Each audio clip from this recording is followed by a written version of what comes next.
Balik lagi sama aku Dodo di channel Cerita Dodo. Ditemani sama bocil yang masih cosplay jadi tuyul. Ya, dia tuyul bukan anjing laut ya. Dia tuyul bukan anjing laut. Ini ulah. Udah ya. Kita mau ngapain sih lo? Bahas. Bukan bahas lah, cerita. Tuh. Cerita apa? Horor. Iya. Yakin? Yakin. Siap? Di mana? Ya dengerin aja pokoknya. Siap ya? Tapi jangan di rumah. Enggak, bukan di rumah. Siap ya? Siap. Oke. Ya. Jadi kali ini aku cerita nggak dari pengalaman aku dulu nih. Jadi dari pengalaman kawan aku, kawan SMA aku lebih tepatnya. Dia pernah cerita di sama aku waktu SMA. Karena cerita yang menarik, aku masih ingat. Bohong apa enggak? Masalah bohong enggaknya nggak tahu ya. Itu kan dia yang cerita. Aku sebagai yang dengar, ini cuma nyampaikan lagi aja, menceritakan ulang aja. Tapi kalau masalah dia bohong enggaknya, urusan dia lah ya. Tapi ini ceritanya klise kok. Maksudnya klise itu kayak udah sering sih kejadian ini terjadi gitu. Iya. Kita mulai ya. Jadi ini premisnya tentang rumah sakit sebenarnya. Wih, mengerikan. Kok tahu mengerikan? Lu mulai cerita kok tahu mengerikan? Kan rumah sakit kan mengerikan. Ya udahlah, kita mulai ya. Ada dia. Jadi nih ceritanya, Cil. Ah, Waktu dia masih SMP. Kebetulan nih dia tuh anak pindahan sebenarnya. Waktu SMP tuh nggak di sini, nggak di kota kita. jadi Aku lupa di SMP di mana. Pokoknya di luar kota lah, di luar pulau juga. Di luar pulau. beda provinsi. Nggak tahu. Ya beda provinsi. Dia kayaknya di Pulau Jawa lah. Kita di Pulau Sumatera kan. Iya. Jadi Jawa kayaknya, Pulau Jawa. Tapi daerahnya aku kurang ingat di mana. Bandung. Nggak tahu. Jadi waktu SMA tuh dia anak pindahan. Kami kelas 2, dia baru masuk kelas kami. Itu pun semester 2 sebenarnya. Oh, kirain baru masuk kelas 1. Enggak, kelas 1 nggak ada, dia belum ada. Jadi karena kami cukup dekat duduknya waktu itu, dia tuh duduk di depan aku lah. Ya kan kalau jam kosong kan sering cerita-cerita lah kan, namanya juga jam kosong. Makan sama juga. Nggak pernah sih kok makan sama, lebih ke cerita-cerita doang. Kadang di kelas main gitar doang gitu, nyanyi. Apa boleh bawa gitar? Boleh SMA. Bawa HP? Boleh. Lagi lanjut cerita ya. Jadi tiba-tiba nih waktu jam kosong dia tiba-tiba gini. Aku punya cerita horor pengalaman aku sendiri katanya. Kalian mau dengar nggak? Kami pun ya udah ceritalah. Jadi nih, dia mau cerita lah. Dia tuh waktu SMP pernah sakit katanya. Sakitnya tuh tipes. Tahu sakit tipes? Tipes. TBD. Nggak, bukan DBD. Tipes tuh kayak penyakit. Yang disuntik. Ya, diinfus lah pokoknya. Itu lah pokoknya. Jadi dia tuh sakit tipes, dirawat tuh selama 4 hari di rumah sakit. Lama ya. Ya, jadi sebenarnya ini malam terakhir di sana lah. 3 malam 4 hari. Hampir seminggu. 3 malam 4 hari dirawat dia. Jadi ini udah hari ketiga sebenarnya, malam ketiga, malam terakhir. Jadi sekitaran jam 2 jam 3 pagi lah menjelang subuh itu. Dia kan tidur nih, tidur tapi dia tuh berdua sebenarnya, dijaga. Dia tidur sama dijaga omnya. Tapi omnya ini jam segitu kayak kelaparan gitu karena belum makan siang katanya. Belum makan malam, kan malam kan. Belum makan malam karena kan pulang dari kerja belum sempat makan lah dulu katanya. Cerita kenapa jam 2 jam 3 tuh dia ngerasa lapar, udah lapar kali memang. Sangat-sangat lapar lah. Jadi omnya ini bangunin dia sebentar. Om keluar dulu nyari makanan karena kebetulan katanya di rumah sakit daerah rumah sakit dia itu dekat situ banyaklah warung-warung yang buka kok malam gitu sampai pagi karena kan emang kan daerah banyak rumah sakit. bukan banyak rumah sakit, banyak yang nginap. Jadi warung situ bukanya sampai pagi lah, nggak bukan 24 jam. Buka dari habis maghrib sampai subuh katanya, sampai menjelang subuh. Sama aja tuh. Ya kan? Warung Madura. Ya gitulah, tapi ini bukan warung Madura ya. Ini warung-warung kayak nasi goreng, mie goreng gitu. Iyalah. Jadi om ini bilang ke dia, "Doa kamu ke depan tuh cari makanan. Mungkin mau beli nasi goreng atau mie goreng gitu." Dia tuh setengah sadar, setengah tidur, setengah bangun itu setengah sadar lah kayak. Ya gitu. Ya udah, dia pun di kamar lanjut tidur lagi. Gak lama omnya itu keluar, gak lama lah. tiba-tiba dibuka lagi pintunya, dan dia ini kan karena terbangun dia agak susah tidur ya kan.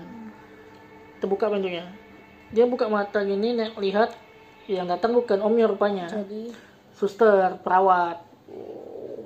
Dia perhati masuk bilang gini sama kawanku itu, Dek, udah saatnya ganti infus ya katanya, ganti infus sama minum obat. Bukan minum obat, apa, saatnya ini ngasih obat untuk besok pagi gitu. kok besok pagi, bukannya besok pagi aja dikasih. Ya itu pikiran dia, biasanya itu dikasih obat tuh jam 6:30 pagi. Kenapa ini ngasih obatnya jam 3 pagi? Tapi dia nggak heran lah, maksudnya nggak curiga. Pikiran dia, oh mungkin biar karena karena suster ini jaga malam dan mungkin besok pagi dia harus istirahat, jadi ya udahlah, karena nggak kerjaan dia kayak cek pasien aja, sekali ngasih obat untuk besok pagi lah, untuk jam 6:30 gitu, untuk pagi bisa sarapan pagi. Dia pun kayak ya sus gitulah. Ya sus gitu. Ya sus gitu, kasih obat. Dan infusnya tuh sebenarnya masih penuh, masih ada, masih bisa lah tuh sampai besok pagi. Infus tuh apa? Yang kayak digantung-gantung itu loh, kayak cairan, tahu? Yang di tangan. Biar bertenaga aja gitu. Bukan untuk makan. Ya biar bertenaga intinya air infus itu. Dan harusnya memang dia tuh udah nggak pakai infus pun nggak apa-apa sebenarnya, karena bisa pagi pulang. Tapi karena supaya jaga-jaga, orang tua bilang pakai aja nggak apa-apa sebelum nggak maksudnya pas masih sore gitu, masih sebelum orang tua pulang. Ya udah pakai aja sampai besok pagi pulang baru lepas infus gitu loh. Ya benar, nurut aja lah, diganti infus sama susternya gitu. Tapi kan karena lampu kamar ini gelap, dia bilang sama dia, sus tolong hidupin lampunya lah biar lebih kelihatan. Oh iya dek, pasti hidupin lampu lah kita, karena kan supaya kelihatan. Kalau kayak gini mah nggak kelihatan lah gitu. Ya sus, hidupin lampu sama susternya. Nah, lihat nih kawanku ini, ngeliat susternya cantik mukanya katanya, cantik orangnya, cantik gitu. Dia laki apa perempuan? Kawanku laki-laki. Udah cantik katanya, tapi seragam yang lusuh, tahu lusuh kan, kayak baju lama putih pudar gitu lah, hampir kuning gitu. Pikirannya, oh kalau susternya ini muka cantik tapi bajunya kok kayak baju lama gitu, apa dia belum ganti baju dari kemarin gitu. Tapi nggak mungkin dari kemarin, dari kemarin pun nggak mungkin selusuh ini, nggak mungkin sampai lusuh kayak gini, kayak suster lama aja gitu. Dia pun baca name tag-nya, namanya kan sini bisa ada nama kan? Di sini. Bukan Dibacanya, namanya kita sebut aja namanya Melati ya. Melati. Oh ya, bacanya. Udah selesai nih, udah ganti infus, udah kayak ngasih obat besok pagi. Terus saya nanya, sus, kok jam segini ngasih obat sama ganti infus, apalagi infus saya kan masih penuh ini, ngapain diganti katanya. Baru dibilang suster tadi, iya deh, karena kan menurut jadwal kan adik besok pagi pulang, jadi biar aja infus yang baru gitu. Dia juga lupa apa penjelasannya, aku juga nggak tahu penjelasannya apa, pokoknya kayak gitulah. Sebenarnya kan nggak perlu ganti kalau masih ada, masih penuh, tapi susternya harus ganti katanya.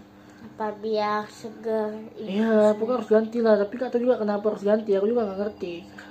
Udah, terus kenapa suster ngasih obat jam segini? Biasanya kan kalau suster lain jam 7 atau setengah 7 ngasih obat, jam setengah 8 sampai setelah sarapan baru dimakan obatnya, baru minum obat.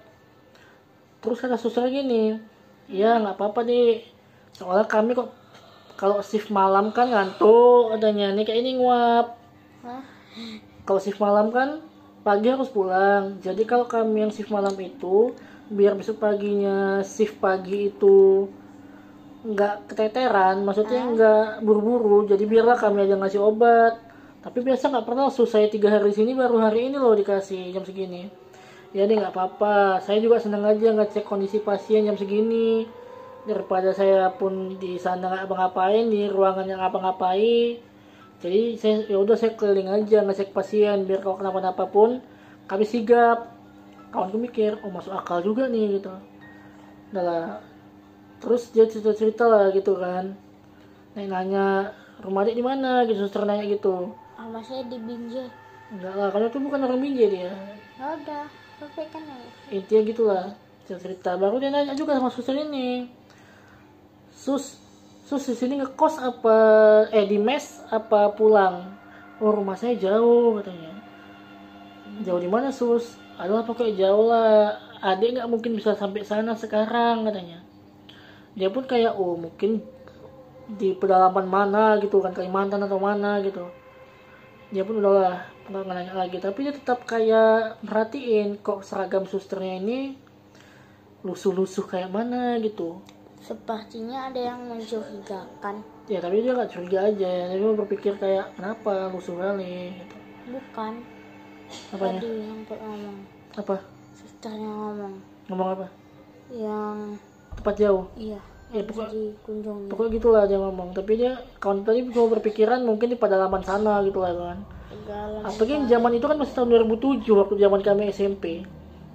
Tahun itu kan kayak jalan tol belum banyak, belum kayak sekarang gitu. Jadi udah dia mikir gitulah.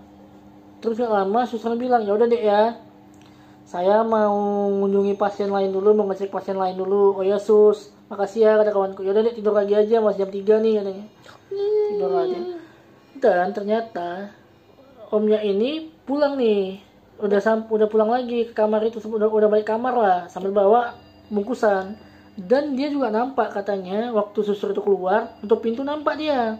Cuma dia nggak curiga, mungkin ya cuma ngecek aja namanya pasien kan, suster ngecek pasien kan biasa gitu. Itu dia kan pale merhatiin kakinya.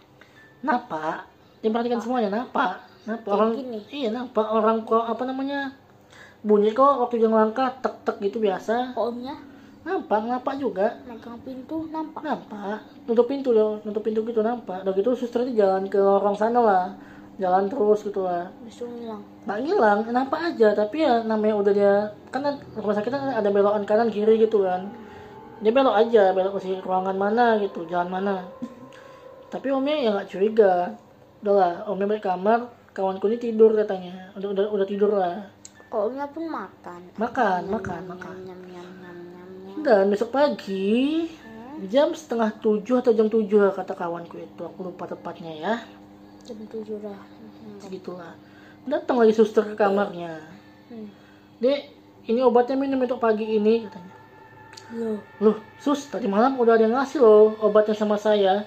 Malam, jam berapa dek ngasihnya? Kan kalau misalnya ngasih pun jam 7 itu untuk malam. Kalau ngasih pagi ya pas pagi ini jam 7 atau setengah 7 pagi gitu. Loh sus, tadi malam jam 3 ada yang ngasih saya loh, ada yang masuk kamar saya jam 3 apa setengah 3 gitu. Nggak mungkin deh kata suster itu, soalnya kami kalaupun berkunjung ke pasien itu, ngecek pasien itu kalau pasiennya minta atau keadaan darurat lah baru kami kunjungi, kalau enggak ya enggak, istirahat aja gitu. Loh sus, tapi ini obatnya ada di meja, yang ada obat. Terus infus saya juga diganti loh sus. Suster ngecek, loh diganti infusnya. Ya kemarin kayak mana dek katanya. Loh udah dibawa suster dari dalam jaga katanya yang ngecek.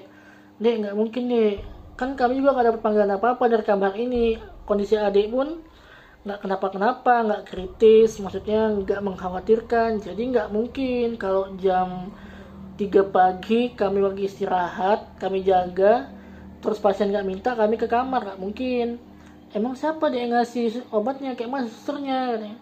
Suster kan ada ciri-cirinya, susternya cantik, nggak pakai jilbab, rambutnya kayak semana gitu, agak bondol atau bondol kan, pendek gitu, cantik.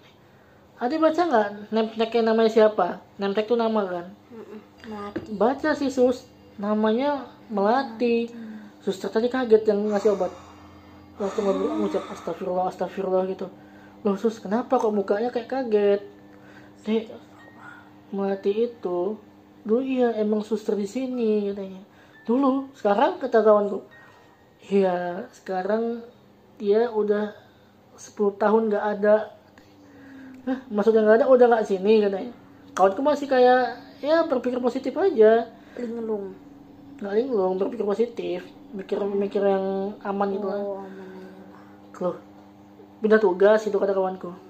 Enggak, jadi dia udah meninggal di. Bener sus kata kawanku. Iya, dia 10 tahun lalu meninggal. Meninggal itu karena gitu, dia dulu kerja itu kayak nggak tahu waktu, nggak tahu kondisi. Dia tuh kerja aja, nggak tahu capek. Tiba-tiba waktu malam itu dia kecapean, pingsan. 3 hari kemudian dia meninggal karena kondisi lemah. Jadi ya nih mungkin dia belum bisa lupa sama kerjaannya dulu. Mungkin tuh jin yang menyerupai dia lah atau semangat dia gitu. Kawanku ini cuman kayak astagfirullah gitu. Dia sempat disentuh. Nggak disentuh, namanya masang infus. Dan disentuh tuh anget kok, bukan dingin itu, nggak anget, biasa aja gitu. Om itu juga dengar ceritanya, dia bilang, loh, saya juga nampak loh dari malam dia buka pintu. Kok bisa buka pintu dia? Ya ini bukan kejadian pertama sih Pak, kayak gitu di sini kejadiannya. Udah sering juga pasien yang kayak gitu. Ternyata yang kawan aja bukan pasien pertama yang digituin dia. Banyak. Lumayan. Aduh. Jadi itulah cerita kali ini, suster jaga malam. Judulnya. Ya suster penjaga rumah sakit, suster penjaga malam. Hantu. Hah? Hantu. Ya hantu sih, jadi apa kok gak hantu? Klise kan, mungkin ini banyak mungkin cerita kayak gini ya, nggak cuma satu cerita aja, tapi kan mungkin versi beda-beda ceritanya. Tadi cerita kawanku kayak gitu, tapi ini aku nggak tahu ya cerita dia real atau enggak, karena kan dia emang cuma cerita doang. Aku juga nggak nyaksikan, aku cuma ceritakan kembali bercerita aja ya. Kenapa? Capek kakinya? Saya sakit perut. Sakit perut. Udah gini aja lah ya. Kalau kalian suka cerita horornya, boleh lah di share, terus di subscribe ya, di like juga. Ya. Oke ya, gitu aja ya. Dadah.